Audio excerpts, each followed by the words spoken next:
One wanted to be the security guy. He claimed he was a security guy.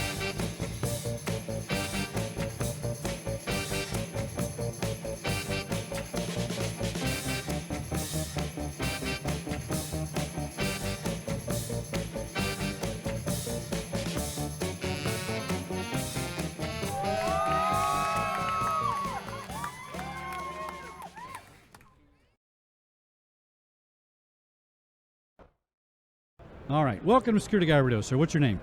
I'm Mark Clifton. And Mark, what's the name of your company? SRI International. Now, that used to stand for Sanford Research Institute. Why yes. the name change? Well, actually, we actually separated from Stanford back, I think it was in the 90s, just because of business reasons, and it made more sense. We're still next door to the Stanford, our headquarters are. Oh, and they wouldn't let you use the name. Yeah. Oh, that's too bad. Well, that's all right. Yeah. I just remember the connection. So Yeah. that lends a lot of credibility to your company. Yeah, so I don't know if everybody knows SRI. I don't know. Yeah. But coming out of Stanford Research, I mean, Right. this was set up to be the best at what you're looking at. people know Siri. Right. That was our company that we spun out. Oh, really? Siri? Yes, Oh, how Siri. interesting. The computer mouse. Everybody uses a computer mouse. Right. It was invented at SRI. We got to up your image here, man. Those are fabulous things. So we do some very innovative things. Apple bought Siri from you? Is that how? Yes. Oh, how interesting. Yes. Very good. And Yeah. so you're still following the same idea about be a research place, come up with the best product in that area. That's how Right. you still operate. Right. So what do you got for me today? So we're SRI Identity. So we've taken our biometric solutions and we've really moved it into identity management. And one of our products that we'd like to highlight at this show is a biometrically embedded tablet that we developed with Samsung. Oh, I think you were working on that last year when I was We there. were. Yeah. We had a mobile version. Now we have an access control version. Okay.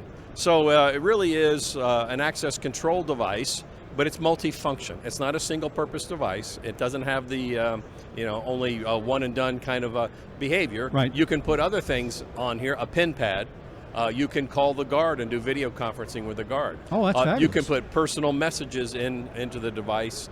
So when you recognize a particular person, it could come up a message saying, oh, the conference room has changed, your meeting's changed, whatever. So you can personalize the messaging from it. Again, it's a tablet. It can do all those things. And it's an Android, so it has all the features. Oh, good. I got nothing of against Android. Apple, but I am an Android guy. I think they're fabulous. Yeah. So that can be, I'm looking at the tablet on the wall. Yep. It's, it looks like it's plug and play. If you have a terminal and a hookup, you can move it around to another door. Yes. So it's IP based, but we also have Wiegand access control Okay. on it as well. In fact, today we're integrated with a Galaxy access control panel to actually operate the door. Okay. And so, Oh, yeah, Galaxy, they're good access control. They're in a lot of government spaces. right. Yeah. And so we can actually operate this door, and I can demonstrate Yeah, that let's if you'd do like. that. All right. So All I right, just so for our podcast listeners, he's scanning his eye on the pad. right. Wow. Now, what I find interesting, I'm going to describe this for people that don't see it on YouTube, right? Okay. You didn't have to really stand there like in the movies for 5 seconds and let it do all these things. In fact, you kind of grazed past the tablet and you were moving and it Right. captured your eye and opened it. Yes, it's What, very a second, 2 seconds? yes. Yeah. It's very fast, and it operates basically. It's very tolerant to a lot of motion. So you don't have to be, very stationary. Right. Just get your eye at about the right distance, and it'll read it and it'll recognize you very quickly. Now, I know we're going to look at some two-way authentication in a minute. Right. But let's say I don't have the big budget and I just want to use this one setup here for my retina scan. It's Iris. Iris. So it's not retina. Oh, okay. All right. Well, thanks for correcting me. Security Guard Radio, we don't let facts get in the way here, all right?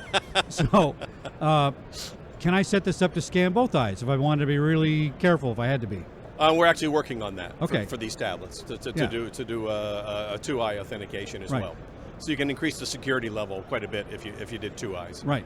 Now, let's talk about the terrorists. Can the terrorist hack into my network? What's the best way to protect it? The biometric stuff is good, but as we'll see in a minute, two biometrics are better, right? Can I take this and say, scan my eye, and now you need to scan your ID card? Yes. Okay, good. So we're adding the RFID capability to this, so you could have a card, you could have a QRC code. It'll read your QRC on your badge. Yeah. Today, Now, today it'll do that. Are people using those QRC things a lot? The only reason I don't like them is because I can print it on my printer, and if I happen to get it right, it's not quite secure that way. But I suppose with biometrics and that. You got two right, things. Right, it's something you have and something you are. Right. And there's also, you can add a pen pad to here. So you can have a scramble pad and put in a PIN code as well. So it's good. something you know. All right. So you can do 3-factor depending on the security level that you'd like to even obtain. 3. That's even better. Yes. Right. Now, what about things like pass-through? I'm going to follow the guy. This setup is not a man-trap, Sally Port kind of situation. Right. But you could do that if we want to spend the money and put 2 of them in a row. Absolutely. Yeah. Okay. You could have the old meat grinders or whatever and have somebody go through like that. Now, who's using this type of application? These type of applications, again, we're introducing this at the show here. Oh, this is brand new. Yes, this is brand new. Is this another Security Guy Radio exclusive? It might be. All right, excellent. Who would use this kind of thing? Anybody in the professional access control business, enterprise access control, businesses, hospitals. You go through the list of anything you want to have access. The other thing you can do with this, with the biometric access control, is you can do access to the network. So it could be your first layer of cybersecurity, making sure you know who's actually logging in. That is a fabulous idea.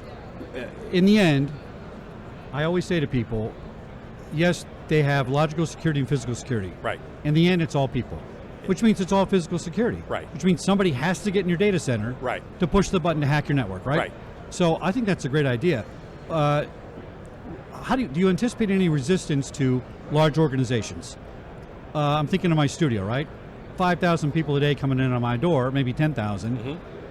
That was very fast, but in the morning you're going to have 100, 200, 300 people in a row. Bink, bink, bink, bink, bink. Right. Could it handle that sort of volume? It can handle, the database can handle many, many people.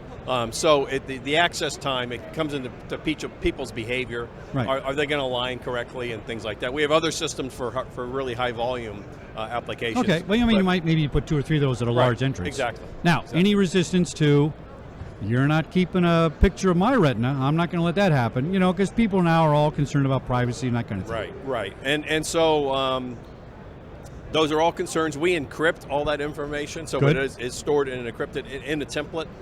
So we actually digitize it and then encrypt that template. So we don't actually store the picture of the eye in a database. Okay. So that it's a little bit harder, but I mean, anything can be hacked. I'm not ever going to say it can't be hacked, but even encryption can be broken. But it's hard. And you heard the FBI Apple story. I mean, that's an encryption problem. Well, I'm not convinced they did it, but we'll see. It might be they're saying they did it. I don't know. But you're right. The other thing I was wondering about the biometrics, and people, this, and I just want to make sure people know this. I think it's the best form, but in the end, your retina is converted to a file. Yes. And files can be encrypted and they can be hacked. Right. So just so people know, if we're scanning your retina, then we're also encrypting that retina. Right. Just like we're encrypting your bank account, encrypting everything else. Right. And it's up to that guy that's sitting in the server room to make sure that he takes care of that business. Exactly. Right? It's a cybersecurity problem. It is, because most of these hacks are internal, because the guy that's administrator, he leaves a door open. Leaves the key there, and when I say cyber key, and it causes that kind of thing. Right. Now, how far ahead are you of other people in this? I think we're very far ahead, because we've really knocked the price out of iris recognition at this point. So we've really taken the price way down. We're using, in this tablet, these are cell phone cameras. These are not high-end, very expensive cameras. Oh, but cell phone cameras now are high-end, really. I mean, but they're cheap. Yeah, right? So because of the volume. So that technology has really driven the price out of iris recognition. So is that an actual Samsung tablet, let's say, but you have your facing on it and stuff? Yeah. So there's an iris camera and there's an LED there that does the illumination there that they put in there with us. We helped them to design that.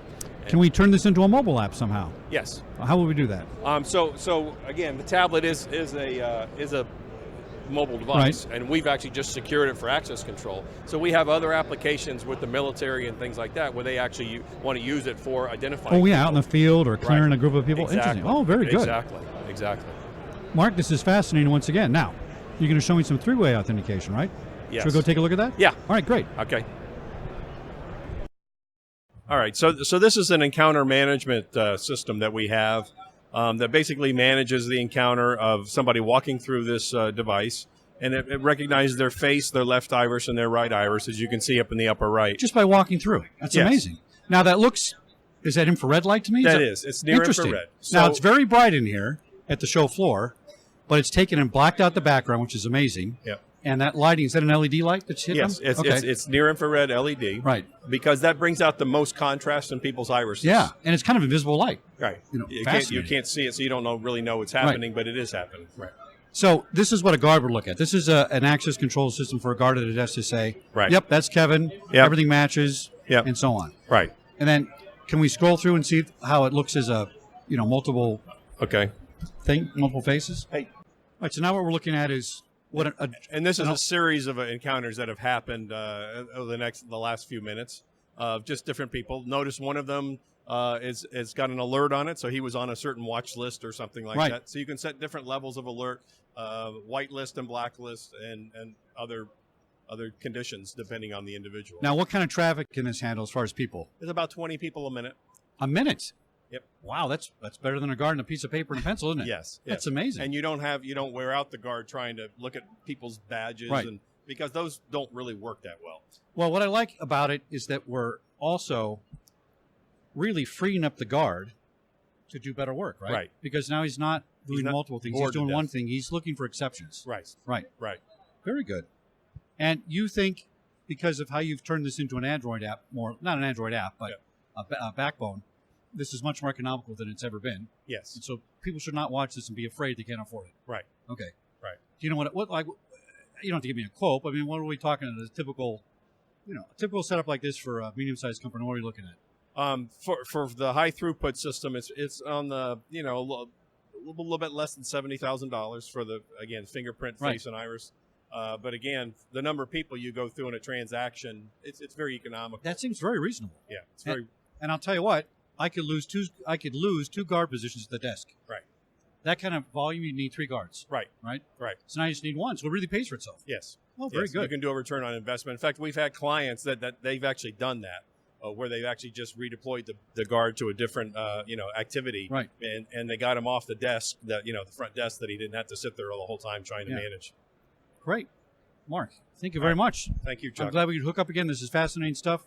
Watch it on YouTube to see the demo, and we're going to play this on Monday night, so we'll get it out for excellent a lot of viewers. Thanks again for coming on Security Guy Radio. Thanks.